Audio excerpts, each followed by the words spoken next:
Is there more to life than being happy? And what's the difference between being happy and having meaning in life? Even though life is getting objectively better by nearly every conceivable standard, more people feel hopeless, depressed, and alone.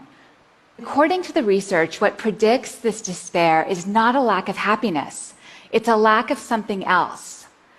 A lack of having meaning in life.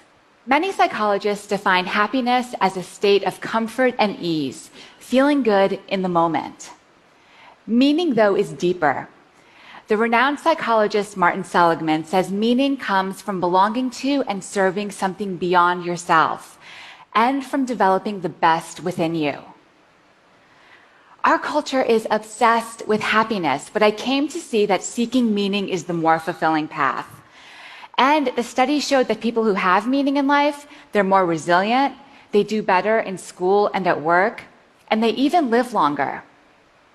So this all made me wonder, how can we each live more meaningfully? I found that there are what I call 4 pillars of a meaningful life. The first pillar is belonging. Belonging comes from being in relationships where you're valued for who you are intrinsically and where you value others as well. True belonging springs from love. It lives in moments among individuals, and it's a choice. You can choose to cultivate belonging with others. For others, the key to meaning is the second pillar, purpose.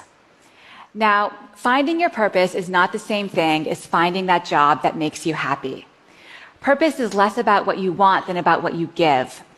A hospital custodian told me her purpose is healing sick people. Many parents tell me, my purpose is raising my children.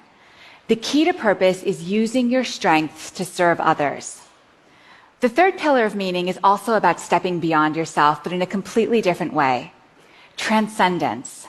Transcendent states are those rare moments when you're lifted above the hustle and bustle of daily life. Your sense of self fades away and you feel connected to a higher reality. For one person I talked to, transcendence came from seeing art.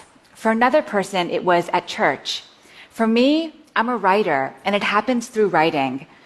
The fourth pillar is storytelling, the story you tell yourself about yourself. Creating a narrative from the events of your life brings clarity. It helps you understand how you became you. But we don't always realize that we're the authors of our stories and can change the way we're telling them. Your life isn't just a list of events. You can edit, interpret, and retell your story even as you're constrained by the facts. Happiness comes and goes, but when life is really good and when things are really bad, having meaning gives you something to hold on to.